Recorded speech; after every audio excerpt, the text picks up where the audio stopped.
Buenas noches. Hoy estamos de nuevo en este espacio de Leo y Te Comparto, nueva vez. Luego de 2 semanas de vacaciones que tuve, un descanso, una parada en el camino para seguir este proceso de trabajo, de compartir con ustedes una lectura cada semana. Así es que hoy estamos de nuevo con un libro que vamos a compartir hoy. Buenas noches a las personas que están por ahí compartiendo este espacio. Buenas noches, Ana. Buenas noches, Omaira. Gracias por estar. Estamos aquí, Xiomara. Buenas noches. Para iniciar con el libro, Los hombres también lloran. Este es un libro tipo caricatura animado. Este librito hace mucho tiempo que lo tenía yo por ahí guardado. Y lo encontré, ¿verdad? Como cuando uno encuentra y dice, pero mira lo que yo tenía por aquí.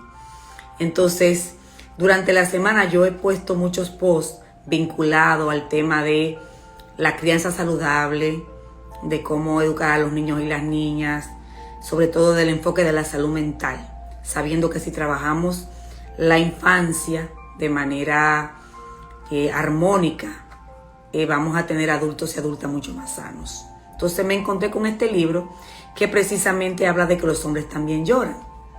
Y uno de los comentarios que hacía durante la semana, en uno de los posts que hice, referente a los niños, a los varones, es todas esas creencias que tenemos vinculadas a que los niños no pueden hacer ciertas cosas. Y una de las creencias más arraigadas que tenemos tiene que ver con el repetir mucho, escuchamos mucho, que los niños no lloran, que los niños no deben de llorar. Buenas noches a todas las personas que entran por ahí. Muchas gracias por estar. Entonces, precisamente encontré este libro, este librito pequeñito pero muy sustancioso, que habla de que los hombres también lloran. Y es una invitación a motivarnos, a reeducar a los niños, sobre todo de manera diferente, a cambiar ese paradigma, a cambiar esa mirada de cómo vemos a los varones, desde la dureza, desde la insensibilidad, desde que sean fuertes, de que no expresen sus emociones, y eso tiene una repercusión muy grande en su vida adulta. Incluso hay muchos estudios, por eso no ha sido en vano, que ya hace varias décadas se está hablando del tema de la nueva masculinidad o de masculinidad positiva o enfoque de una nueva masculinidad. Hay muchos expertos en el mundo que han estudiado este tema y han determinado la importancia que tiene la crianza del varón, esa crianza de que se vea como una persona sensible, que puede expresar las emociones, que se dé ese permiso. Entonces, este libro enfoca en párrafos muy breves, muy cortos, con ejemplos de la vida cotidiana, la situación de por qué el mandato de decirle a los niños, no llores. Podemos ver que un niño se cae, que un niño se lastima, que un niño le pasa una situación y el mandato es no llores.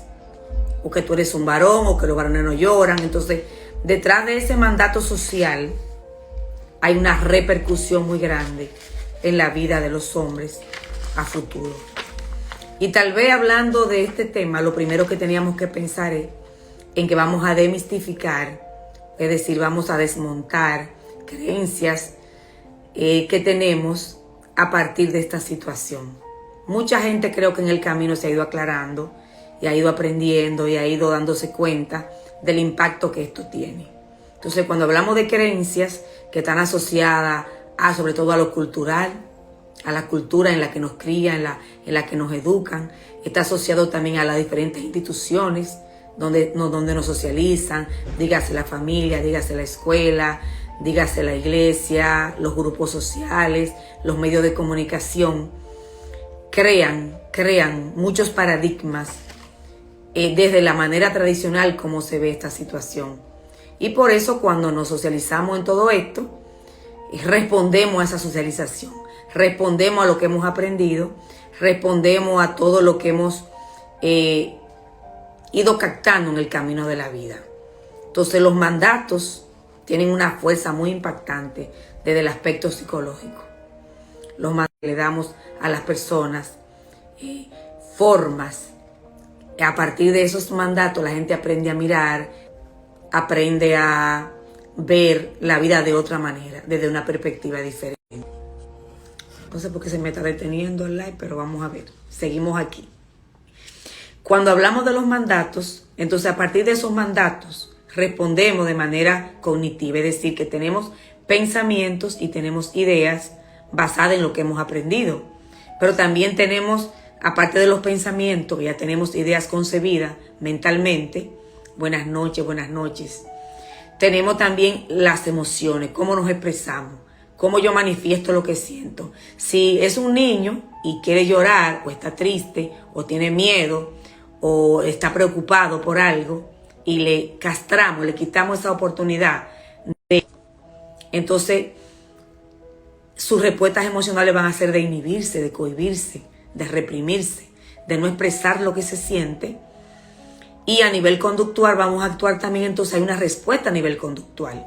Y esa respuesta a nivel conductual está enfocada entonces que yo voy a responder a partir de lo que he aprendido, de lo que tengo en los pensamientos, de lo que percibo de la realidad, y por ende voy a responder a eso tal y como yo he aprendido. Entonces, ¿cómo me voy a socializar? ¿Cómo voy a lidiar con el entorno que me rodea? También a partir de eso que me he aprendido. Muy sencillo. Si colocamos el ejemplo, como tal, de un niño que se le dice que no llore porque se cae, porque se siente mal, porque tuvo una situación en la escuela, ¿qué va a hacer ese niño? Va a reprimir la emoción y va a crecer pensando que cuando tenga una situación que afrontar, que le duela, que le moleste, no se da el permiso entonces para expresar lo que siente. Entonces, no se da el permiso, entonces sus pensamientos están fundamentados en que yo, si me doy el permiso de llorar, soy débil. Entonces no soy un masculino como la sociedad espera que yo sea. Y a partir de eso asume una conducta que le va a permitir entonces desenvolverse a lo largo de su vida. Y durante muchos años que he trabajado, sobre todo con el tema de violencia doméstica, pude ver en mi consulta muchos hombres que incluso ejercían violencia, tenían una situación con la pareja, no manifestaban lo que sentían, no buscaban alternativas, y su respuesta era básicamente: yo soy el fuerte, yo soy el duro, yo soy el que tengo que poner un rostro de dureza, de que yo soy el que puede, yo estoy por encima de ti. Y es a partir, Señor, de todos esos mandatos que tienen los varones. Ese modelo de crianza que está basado en un modelo patriarcal, en un modelo donde se le exige al varón una demanda de comportamiento. Y si ese varón no asume esos comportamientos, se le cuestiona, se le ve como débil, se le ve como una persona, se le descalifica. Entonces, para no ser descalificado, ¿qué sucede? Se asume una postura en la que tiene que ser de fuerza, de poder, de competencia, porque si yo no asumo esa postura, me van a cuestionar. Y no me va a cuestionar solamente la sociedad, me va a cuestionar mamá, papá, los hermanos, los tíos, la familia, todo el mundo en general. Entonces, desarrollar la sensibilidad en los varones es una tarea ardua que tenemos. Y lo primero que tendríamos que pensar es, como papá, como mamá, los tíos, los abuelos, toda la gente que está en el entorno de los niños, cómo podemos contribuir a eso. Y lo primero es desaprender.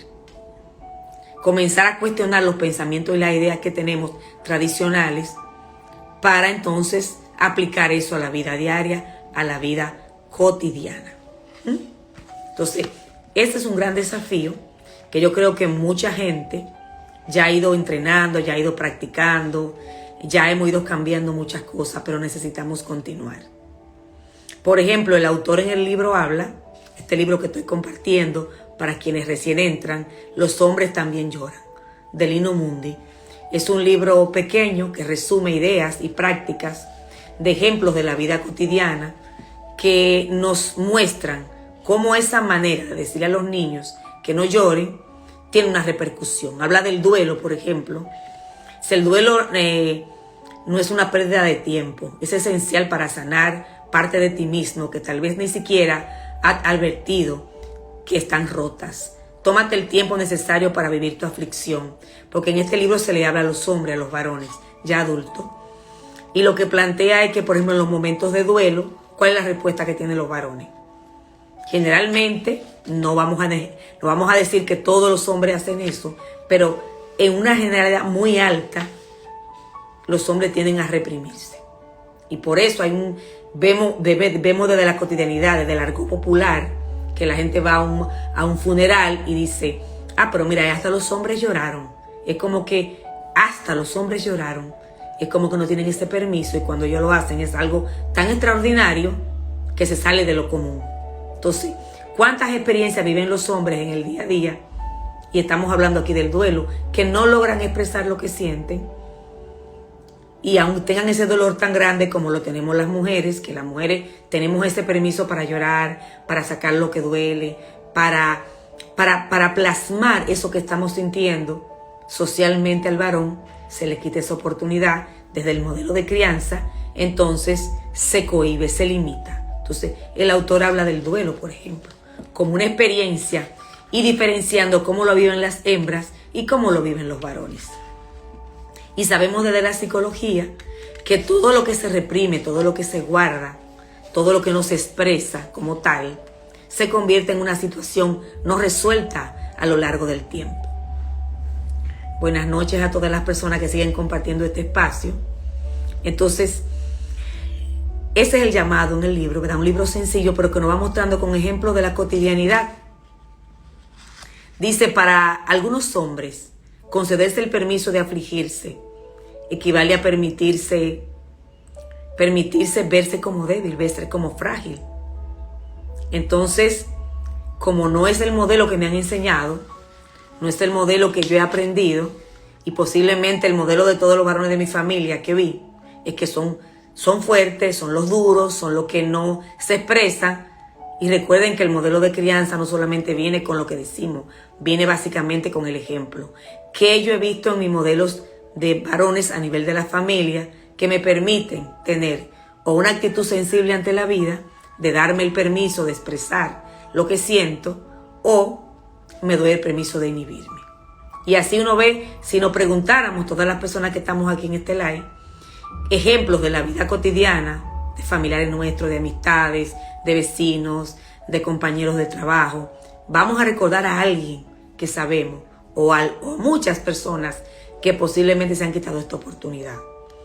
Hace un tiempito yo viví una experiencia con unos familiares muy amigos, muy amigos míos, donde murió un niño, y una de las cosas que le preocupaba a una de las abuelas era que el papá no había expresado ninguna emoción. El papá siempre se mostró diligente, haciendo las cosas, buscando alternativas, pero en ningún momento mostraba o mostró sentimientos de dolor. Entonces ella decía, me preocupa él, me preocupa su reacción tardía del duelo, me preocupa cómo él no se ha dado la oportunidad de expresar, yo sabiendo que él está sumamente triste, entonces no se ha dado el permiso de expresar ni con llanto ni con palabras esa situación. Entonces el interés de ella, no quiero que busque ayuda, yo quiero motivarlo a que él se dé la oportunidad de hablar con alguien, de sacar eso que le duele, porque sé que tiene un nudo emocional que no está logrando sacar y que a largo plazo eso va a impactar su vida. Entonces, muchos ejemplos de la vida cotidiana podemos tener que responden a esta realidad de ese permiso que le quitamos a los varones de no llorar, de no llorar. Parece algo muy repetido, pero se repite mucho en la cotidianidad como un refrán popular. Los niños no lloran, pero la práctica de cambiar esta realidad está todavía muy nueva, muy reciente, muy en pañales, podríamos decir. Dice, una de las razones por las que a los hombres no les gusta expresar su dolor en público es que quizás tampoco vieron hacerlo a sus padres. Tú puedes cambiar esa actitud con respecto a tus hijos, empieza ya. Esas son las reflexiones que va dando el libro, ¿verdad? Varios estudios demuestran que la verdadera razón por la cual las mujeres viven más que los hombres es su capacidad para reaccionar y adaptarse a situaciones de expresiones emocionales. Entonces, sí hay muchos estudios, incluso todos los estudios de masculinidad. Yo recuerdo que desde el año 99 que yo empecé a trabajar violencia doméstica, la institución que yo trabajaba en Santo Domingo previó también trabajar nueva masculinidad con los varones. Y recuerdo que se traían expertos de otros países que ya tenían experiencia en el tema del enfoque de una masculinidad sensible, sana, equilibrada, en bienestar, saludable. Y se hacían grupos de varones con el objetivo de que esos varones fueran multiplicadores en sus familias, en sus comunidades, del tema, del abordaje, de mirar lo masculino desde una perspectiva, no desde el poder, sino desde la equidad entre hombres y mujeres, y de fomentar conductas en los niños y las niñas que permitan a largo plazo crear hombres con una mirada diferente a esta situación. Entonces es una cadena que vamos haciendo. Cuando yo me reeduco, educo también a los míos, pero cuando los míos crecen, también van a llevar ese modelo a su familia. Entonces, es un patrón que cuando inicia, impacta las generaciones subsiguientes. Y por eso es tan importante este tema de simplemente estamos abordando un mito que se repite constantemente en las familias, en los diferentes ambientes donde cohabitamos. Por ejemplo, hay muchos expertos en violencia, pero hay un experto que se llama Michael Kaufman, que él habla de la triada de la violencia masculina. Él dice que los varones son educados para ser tan fuertes, para ser tan duros, que se hacen daños a sí mismos. Se hacen daños a sí mismos cuando no expresan las emociones, cuando no saben resolver una situación, cuando utilizan métodos que no le hacen bien para resolver situaciones. Habla también de cómo si no se educa al varón para lidiar con lo que le pasa, entonces puede repercutir eso en la vida de otras personas. Dígase familia, dígase pareja, pero también se da una violencia de varones a varones. Él habla de cómo también los varones entre ellos compiten, se atacan, porque es una manera también de resolver los conflictos desde la fuerza, no desde la resolución de conflictos, de la comunicación efectiva, de expresar lo que se siente. Y hay mucha repercusión, señores, hay mucha repercusión en la vida de las personas. En mi trabajo como psicóloga durante muchos años he visto grandes repercusiones en la vida de las personas. Y no solamente de ese hombre que crece pensando que no es viable expresar sus emociones, cómo esa conducta afecta todo el entorno. Y cómo también vemos diferencia cuando un varón tiene la percepción de que puede expresarse, de que puede buscar alternativas, y cómo también eso impacta positivamente su entorno familiar. He visto las dos vías, he visto las dos miradas, los dos caminos, y puedo dar testimonio de la importancia que tiene marcar esa diferencia. Entonces este libro nos va mostrando ejemplos, por ejemplo, del diario vivir, cosas que están ahí. Dice, a veces es difícil para un hombre dar o recibir porque tiende a considerarse autosuficiente. Aprovecha tu dolor para romper alguna de esas pautas de conducta. Tu pena requiere atención por tu parte y también por parte de otros. Entonces, va dando reflexiones, pero va dando también alternativas. O sea, es como ese permiso que necesitan los varones para darse esa oportunidad. Entonces, incluso estaba leyendo un estudio, independientemente del libro, que dice, ¿qué ocurre en el cerebro de los niños cuando lloran? Y es interesante esto, dice.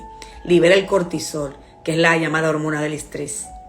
Y sabemos que el cortisol es una hormona que nos moviliza, que tiene aspectos positivos, pero también tiene el aspecto de que cuando se expresa en demanda, cuando el organismo la expresa en demanda, causa un impacto negativo en el ser humano. Entonces, habla de cómo cuando los niños reprimen el llanto, uno de los elementos a nivel del sistema hormonal, a nivel de cerebro, a nivel de toda la parte interna biológicamente hablando, es una demanda altísima de cortisol, porque si reprimimos eso, no causa ese daño, pero si logramos soltar las emociones, estamos liberando de una manera positiva, viable, eso que nos puede estar afectando. Entonces, estamos liberando estrés, estamos liberando tensión, estamos liberando muchas situaciones que a largo plazo se pueden convertir en situaciones psicológicas que tendríamos que abordar en otros momentos. Entonces, hay muchísimos estudios también que muestran el impacto de este mito, de esta creencia, a partir de que los niños no lloran, entonces crecen. Entonces, por ejemplo, alguna de las cosas que pude, en lo que he leído antes, en mi experiencia como psicóloga, es cómo los hombres no se dan el permiso de sentir. Y cuando hablamos de sentir es una palabra muy poderosa. Esto no es cualquier cosa. Cuando hablamos de sentir, estamos hablando de darme el permiso de sentir lo que yo me pasa en este momento, o en un momento dígase miedo, dígase rabia, dígase tristeza, dígase frustración. ¿Qué es lo que yo estoy sintiendo? Que no permito que sentir eso. Entonces lo que hago es que lo aplano, me disocio, busco mecanismos, por ejemplo, pueden ser mecanismos como reprimirme, usar alcohol, usar otro tipo de adicciones, por ejemplo, para dopar, para sedar eso que me está doliendo. Entonces, se asumen conductas de riesgo que llevan a la persona a otras consecuencias a largo plazo por no permitirse el sentimiento, por ejemplo, de llorar. Y pueden ir comentando en el chat, todas las personas que están, si han visto una experiencia cercana, si están conectando con lo que estoy explicando. Hoy están muy silenciosos todos. Entonces también, ¿qué pasa? Le cuesta a la persona resolver conflicto. Porque si yo no me puedo expresar, no puedo nombrar mis emociones, no puedo validarlas, cuando tengo un conflicto ya, ¿qué va a pasar? Yo voy a enfocarme a lo mejor de una manera o con rabia o con violencia, o me voy a callar porque no tengo la capacidad para resolver conflicto. Eso me quita la oportunidad.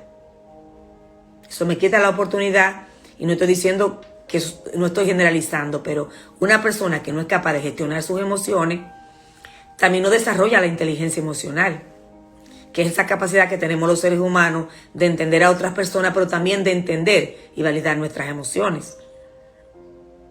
No desarrolla la asertividad, que es un comportamiento de comunicarnos de manera efectiva, expresando lo que sentimos de manera lo más adecuadamente posible. Entonces, todas esas herramientas que se podrían desarrollar se pueden mermar también.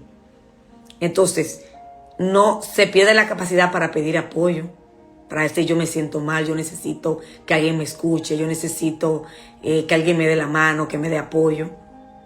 Se pierde esa capacidad. Entonces, las alternativas que se buscan son las alternativas que son las menos viables posibles, que nos van a marcar. Hay, por ejemplo, estudios que demuestran la diferencia entre la salud de las mujeres y la salud de los hombres, cómo los hombres están más aquejados a veces de problemas cardíacos, que está muy vinculado a la no expresión de las emociones, a no sacar lo que duele, a no sacar lo que molesta. Entonces, ¿qué pasa? Toda esa rabia, todo ese dolor, toda esa tristeza, toda esa frustración se te va a alguna parte del cuerpo y te daña. Lo que llamamos la somatización de lo que duele, lo que no se expresa, que se va a alguna parte del cuerpo. Está asociada también como la hipertensión, como la obesidad también. La obesidad también está asociada a la no expresión, porque muchas veces no podemos expresarnos, no podemos decir lo que sentimos, entonces a lo mejor me refugio en la comida. O sea, hay muchas conductas de riesgo que se asumen a partir de no asumir eso que me está pasando. Vamos a ver lo que dice Reina. Yo entiendo que los adultos debemos cambiar nuestra forma de criar a los niños para que de adultos sepan expresar sus emociones. Este es un poco el llamado de este libro, este pequeño libro. Gracias, Reina, por comentar. A esa capacidad de desarrollar, de fomentar esa capacidad, de estimular esa capacidad en los niños de expresión. Dice Bel, que he leído con relación a la atención que debe prestar a los niños y no sabemos el daño que le hacemos y cómo le afecta para su proceso de vida adulta. Sí. Incluso el autor en este libro habla de que no solamente le diga al niño, le decimos no llore, pero también podemos cambiar el paradigma y decirle, date el permiso de llorar, y en esa expresión acompañarlo y decirle, yo estoy aquí para ti. Habla mucho del contenerlo con el abrazo, con la cercanía, con la afectividad, porque esa contención física también fomenta el desarrollo de otras hormonas como la oxitocina, que tiene que ver con la alegría, con el sentirnos bien. Entonces, no es solamente que digamos un término a secas, sino que acompañemos esa decisión de cuando decimos a un niño, tú puedes llorar, date el permiso, es parte de la vida, eso es importante que lo hagas. También acompañarle con un toque, con cercanía. Dice Raidiri, así la masculinidad insana afecta la salud y la seguridad. Gracias por compartir y promover las relaciones sanas con énfasis y masculinidad positiva. Gracias a ti, Lili, querida, por estar siempre en este espacio y por compartirnos tus comentarios.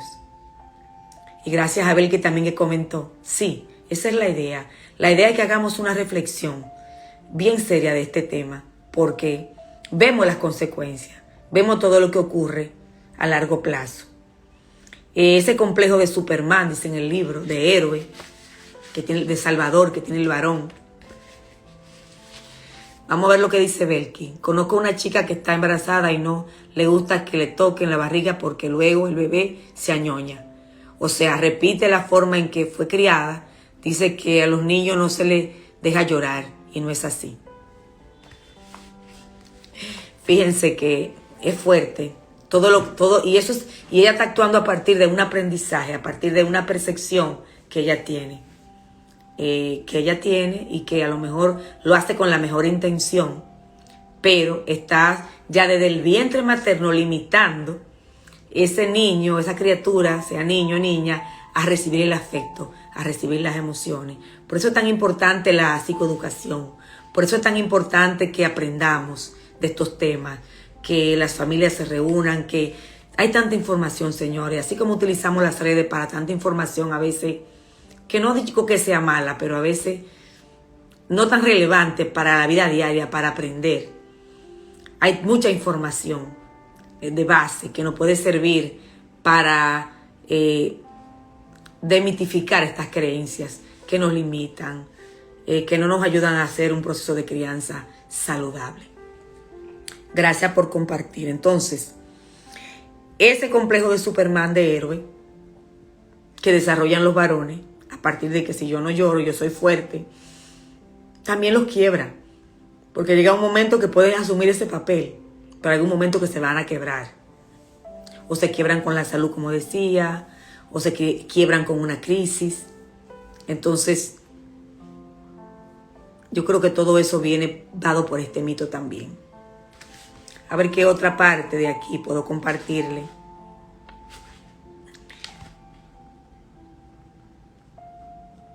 Según algunos investigadores, existe una hormona masculina que impide a los hombres llorar con facilidad.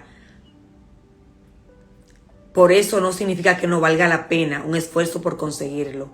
Quédate en tu habitación y deja que las lágrimas fluyan. Como hombres necesitamos sentir nuestros sentimientos, en lugar simplemente de controlarlo. Deja que afloren tus sentimientos, aunque te parezca forzado. A veces se percibe el dolor más bien como confusión, culpabilidad, aturdimiento, también como enfado y tristeza.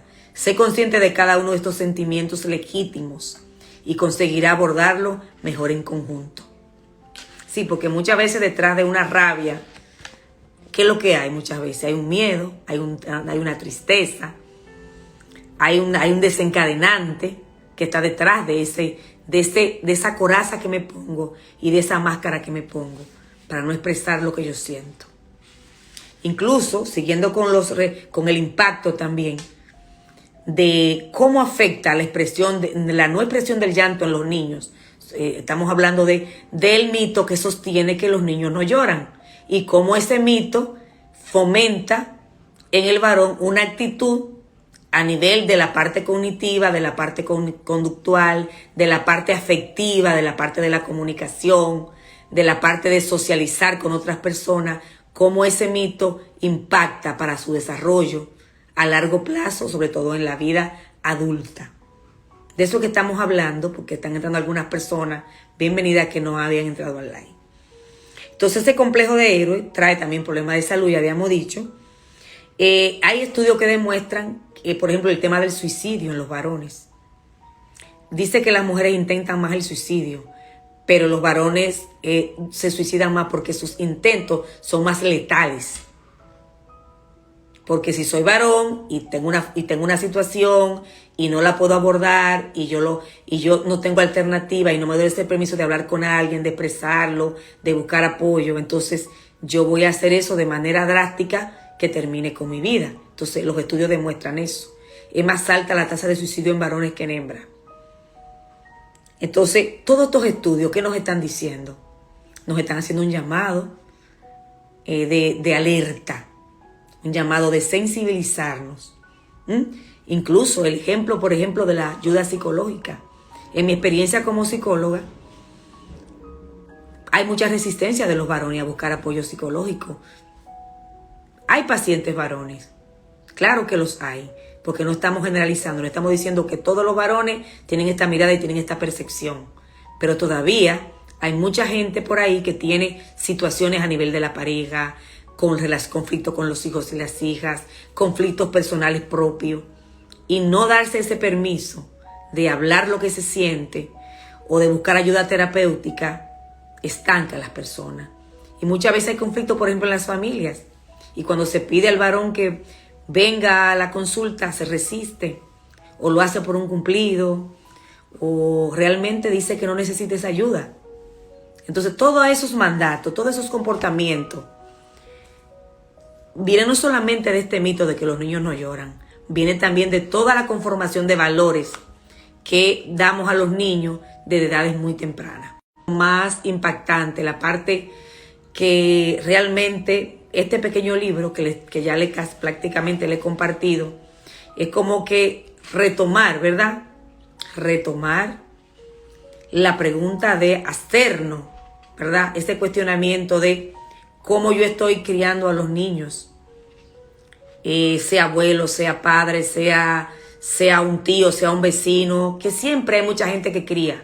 A ver, generalmente un niño, en nuestras comunidades latinas, nosotros que somos tan afectivos, tan cercanos, no solamente lo cría papá y mamá, lo cría el entorno, lo cría el abuelo, el tío que va a la casa, el vecino, el padrino, el compadre, da pautas. Entonces, hay mucha gente que interviene en el modelo de crianza. Los hermanos más grandes, las mamás, las hermanas, porque esta concepción de que los niños no lloran es fortalecida por ambos sexos, hombres y mujeres. Entonces, porque lo tenemos aquí percibido y lo tenemos como reafirmado que es lo normal. Y sabemos que hay cosas que parecen normales en la sociedad y que tenemos tanto tiempo repitiéndola y diciéndola que se vuelven normales y se vuelven verdades. Se vuelven creencias tan absolutas que se vuelven verdades. Entonces, el llamado de este espacio de hoy, en este libro, Los hombres también lloran, es a la autorreflexión, como decía, de todas las personas que tienen que ver, hasta la gente que están en la iglesia trabajando con los niños, en las escuelas, donde quiera, tienen un papel relevante en fomentar una crianza diferente y en disminuir la prevalencia sobre todo de este mito que los niños no lloran. Porque le estamos quitando la oportunidad de que se expresen, de que sean personas comunicativas, que sepan resolver situaciones, sepan afrontar la vida a largo plazo. Y con esto estamos hablando entonces de salud mental. Esto es parte de la salud mental de los varones, una parte esencial. Entonces, si vemos un varón que ya de adulto se resiste y que no se da ese permiso de validar sus emociones, de expresarlas, sabemos que hay una base hecha que le ha dicho el mandato: usted no llora porque usted es un hombre. Entonces la idea es que vayamos, si tenemos niños en la casa, donde quiera en el ambiente que nos desenvolvamos, vayamos y vayamos accionando para eso. Y cuando escuchemos a alguien que diga esa expresión, posiblemente nos sentemos a hablar con esa persona y le expliquemos y le hablemos de lo que implica este mandato en la vida de los niños, para su formación, para construir miradas de la vida y para construir sus propias percepciones a largo plazo de su vida. Este es el llamado. Ustedes pueden seguir buscando información. Hay muchísima información sobre estos temas que ya gracias a Dios se hablan, los podemos comunicar. Antes estos temas no se hablaban, no eran temas de debate, de análisis, porque se veía todo tan normalizado que no era factible plantear estos temas. Entonces, les dejo esta reflexión, les dejo esta mirada. Comprométanse a accionar, observando, escuchando, pero también actuando, para ir disminuyendo y cambiando este paradigma, para crear a futuro hombres con una mirada más sensible y que tengan el permiso de expresar lo que se siente. Dice Josefina, justo de eso se trata. Lo trató hoy, parece, en algún grupo, en algún espacio. Entonces, siempre agradecida de que cada semana nos reunamos aquí. Yo tenía 2 semanas de vacaciones, descansando, haciendo la paradita para recargar las energías. Entonces, cada domingo nos reunimos para las personas que entran por primera vez hoy, a las 8:30. Yo generalmente traigo un libro, lo comparto con ustedes. A veces hago un libro en 2 sesiones, dependiendo del grosor del libro. La idea es que todos juntos aquí, todas juntas, construimos un aprendizaje colectivo que nos puede ayudar en la vida diaria. ¿Y qué es el resultado de esto? Que nuestras vidas tengan más calidad y que la gente que nos rodea también reciba ese impacto. Entonces, todo lo que compartimos aquí con el objetivo de que tengamos más bienestar, tengamos más calidad de vida, tengamos una mirada diferente de muchas cosas que a lo mejor tenemos distorsionadas, que conectemos con aspectos de lo que se tratan aquí. Estos libros no sustituyen un proceso de terapia, siempre lo digo. Son simplemente elementos para el análisis, para la reflexión, para seguir el camino. Así es que, dice alguien, gracias por estas informaciones tan valiosas que son un granito de arena para concientizar la humanidad. Sí, esa es la idea. Cada tema que tratamos aquí, y yo siempre digo, y siempre lo he sostenido, cuando usted da una charla o hace una conferencia, un diálogo, o hace un live, o hace un video en YouTube, lo que usted haga, a alguna persona ese mensaje va a llegar. Por eso no podemos parar de trabajar la psicoeducación, y que es un modelo de trabajo que nos ayuda a llegar a la gente a través de los medios que gracias tenemos hoy. Entonces, esa es la idea, mi gente. Buenas noches, feliz semana. Nos vemos la próxima semana. Y gracias a todas las personas que han entrado siempre y a las personas que hoy nos acompañaron por primera vez. Muchísimas gracias. Buenas noches.